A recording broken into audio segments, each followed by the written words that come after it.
반갑습니다. 2020년 4월 28일 화요일 우리 정식기도를 통하여 우리 하나님 앞에 한 걸음 한 걸음 앞으로 달려나가는 응답이 있기를 바라고, 여러분의 주위에, 여러분의 가정에 구원 못 받는 영혼 하나도 없이 태어나는 자체가 불행한 그런 일은 없기를 주님의 이름으로 축복합니다. 오늘 제목은 거듭남의 비밀.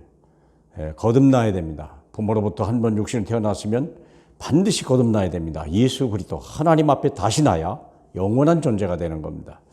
그래서 오늘 거듭남의 비밀 요한복음 3장 3절로 7절까지 보도록 하겠습니다.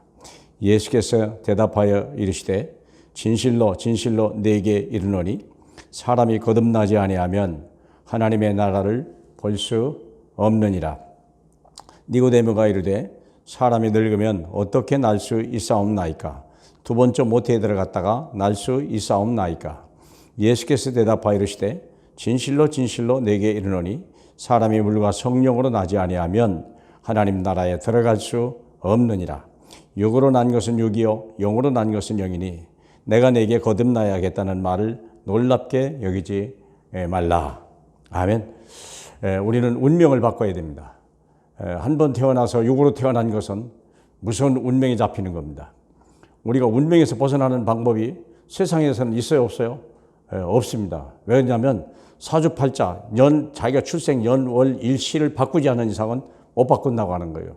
그런데 여기는 다시 어머니 뱃속에 다시 나면 됩니까? 바보야, 그게 아니야. 연, 월, 일시를 바꾼다고 되는 운명을 바꾸는 게 아니야.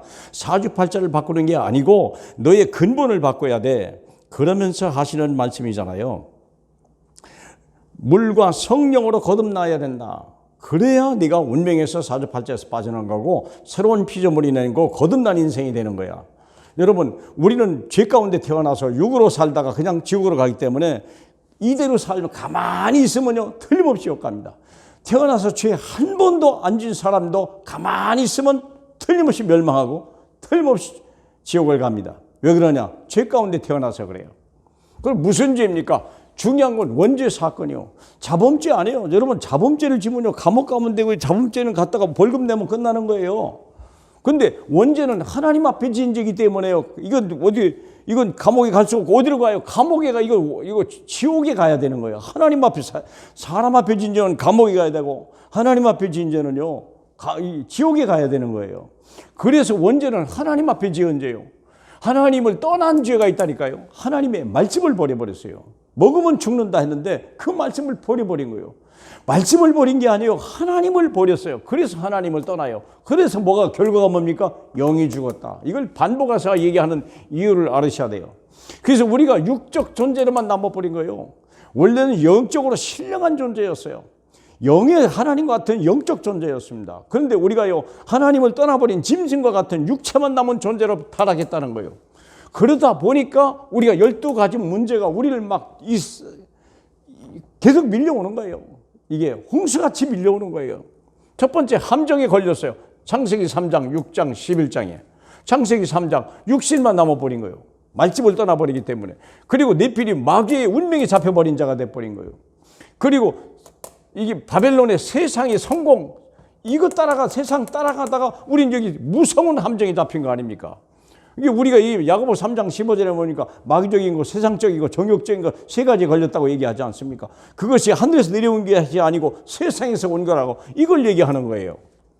또 우리는 함정에 걸린 자가 거기서 끝난 게 아니고 틀에 걸려버린 거예요.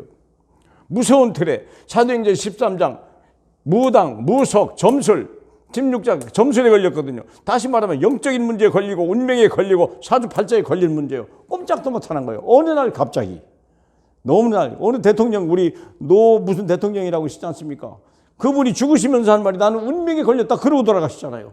대통령도 운명을 못 벗어나는 거예요. 오직 복음만이 운명을 벗어날 수 있는 거예요. 운명의 틀에서 못 빠져나온 자는 올무에 걸려버리는 거예요. 불신자 6가지 상태, 영적 문제, 정신 문제, 육신 문제, 가정 문제, 내세 문제, 후대 문제. 빠져나올 방법이 없고요. 해결할 방법이 없는 거예요. 방법은 뭡니까? 거듭나야 돼요. 육신으로 태어난 게 문제예요. 그래서 거듭났단 말이 뭡니까? 우리가 성령으로 거듭나서 우리가 죄 사함을 받고 잃어버린 성령을 다시 받으라는 거예요. 그게 내 생명이요. 육적 생명이 있고 영적 생명이 있어요. 육적 생명은요, 100살을 못 넘어가는 거예요. 육적 생명은 세상을 이기는 거고 이길 수 없고 운명을 이길 수 없는 거예요. 우리 육체는 그런 거예요. 그런데 영적인 생명, 예수 그리스도 거듭나고 하나님 앞에 영으로 거듭난 사람은요, 모든 걸 이길 수 있는 자예요. 세상이 감당하지 못한 사람이 되는 거죠. 그래서 주님이 하신 말씀이요, 물과 성령으로 거듭나야 된다. 어떻게 거듭납니까? 어머니 뱃속에 들어갔다 와야 됩니까? 아니다. 네가 유대인의 스승으로 어찌 그렇게 무식한 말을 할 수 있겠냐? 물과 성령입니까? 물은 십자가 사건입니다. 피를 흘리고 있는 물을 다 흘리신 거예요. 다시 말하면 우리를 씻어주는 거예요. 우리 죄를 씻어버린 거예요. 거기서 끝난 게 아니에요. 하나님의 성령이 와야 돼요. 드디어 이게 본론이요. 하나님의 성령이, 하나님의 영이 와야 되는 거예요. 하나님의 생기가 내게 와야 되는 거예요. 우리가 그래서 예수 십자가를 통해서 하나님의 성령이 마가다락방에서 온 사건 이후에 우리는 온전한 사람이 되는 거예요. 보충 설명했잖아. 육으로 난 것은 육이요, 영으로 난 것은 영이니라. 육으로 난 건 육일 뿐이에요. 멸망이에요. 멸망의 백성이요. 그렇기 때문에 우리는 영으로 거듭나야 돼. 영으로 난 것만이 영원하다. 그렇죠. 영원한 것만이, 영원한 것, 완전한 것, 영이 완전하고 영원한 거예요. 그렇죠. 그래서 요한복음 6장 63절에 뭐라 했습니까? 살리는 것은 영이지 육이 아니라. 육은 무익하니라 그랬어요. 육이 무익하다는 말은 육이 필요 없다는 그 말이 아니고, 너를 살리는 것은 너의 육체가 아니니라. 사람이 우리를 살릴 수 있는 건 없어요. 우리는 다 죽음을 당하는 자예요. 하나님이 영이 올 때 나를 살릴 수 있는 것, 살리는 것은 영이요. 그렇기 때문에 이 성령을 받아야 돼요. 그러면 내가 이르는 말이, 이게 참 중요한 말입니다. 내가 너희에 이르는 이 말씀이 우리에게 영이요 생명이라는 거예요. 예수 그리스도가 이르는 그 말, 이게 복음입니다. 이게 복음. 예수가 이르는 말이요, 뭐냐면 내가 그리스도다. 너의 왕의 권세로 와서 마귀 권세 꺾거리고, 지시장의 권세로 오셔서 어물과 죄를 다 씻어버리고, 선지자의 권세로 와서 하나님 만나는 길을 여셨다. 그게 그리스도의 권세 아닙니까? 그 말이 바로 하나님의 영이요 너의 생명이니라. 그래서 요한복음 14장 16절 18절에 보니까 너희에게 보혜사 성령, 보혜사가 와야 된다는 거예요. 보호해주고 은혜를 베풀고 가르쳐주는 거예요. 우리가 한 아이를 우리가 했으면요, 세 가지를 해야 돼요. 아이를 보호해 줘야 돼요. 모든 병에서부터. 그리고 늘 뭐 해야 됩니까? 입혀주고 먹여주고 돌봐야 되고, 그리고 가르쳐야 돼요. 세상에 승리할 때까지, 장생할 때까지 보호해서. 이게 부모가 하는 일 아닙니까? 하나님이 성령이 오면 그때부터 나를 보호해 주고 베풀어 주고 그리고 가르쳐 주는 거예요. 장성한 사람까지, 그리스도의 장성한 분량까지. 그래서 뭐예요? 너희에게 주사 영원토록 너희와 함께 있으리라. 그러면 한 번 떠났던 하나님의 영이 다시 온 사건, 이게 거듭난 사건이에요. 뭐 우리 인격이 변하고 뭐 감정이 변한 게 아니에요. 실력이 변한 게 아니에요. 우리는 그 인간이 흙은 흙일 뿐이요. 그러면 영으로 거듭나야만이 영의 사람이, 능력이 사람이 되는 거예요. 믿습니까? 그게 거듭남의 비밀이요. 그래서 새로운 피조물을 보면 뭐라고 되어 있습니까? 고린도후서 5장 7절에 이전 것은 지나갔으니 보라 새로운 피조물이다. 완전 리크레이션이요. 이전 그 육신이 아닙니다. 우리 안에 겉은 육체인데요, 안에는 하나님의 신령한 영이 들어 하나님의 전체가 오신 거예요. 하늘 보좌가 임하신 거예요. 하늘 영광이 임하신 거예요. 믿습니까? 그게요. 에스겔서 36장 26절에 내가 새 영을 너희 속에, 새 마음을 너희 속에 주리라. 이게 약속한 거 아닙니까? 이 약속을 주신 거. 이 약속이 성취되는 게 새로운 피조물이에요. 그래서 하나님이 얘기한 거예요. 오직 성령이 너에게 임하시면 넌 예루살렘과 땅끝까지로 내 증인이 돼. 증인, 세상을 살릴 증인돼. 세상에 부자라고 증인이 됩니까? 대통령이 증인입니까? 그럴 수 없어요. 왜, 무슨 증인입니까? 내 공로가 없이요. 나와 관계없이 이루어진 그 일의 증인이요. 사랑하는 여러분, 이게 하나님의 새로운 피조물이 하나님의 거듭나고 성령이 임하면 성삼위 배경이 되고, 하늘이 천만 천사가 나의 모든 힘이 되고, 땅에는 흑암, 질병, 악령 모든 게 무너지는 거예요. 내 이름이 아니에요. 예수의 이름 때문에.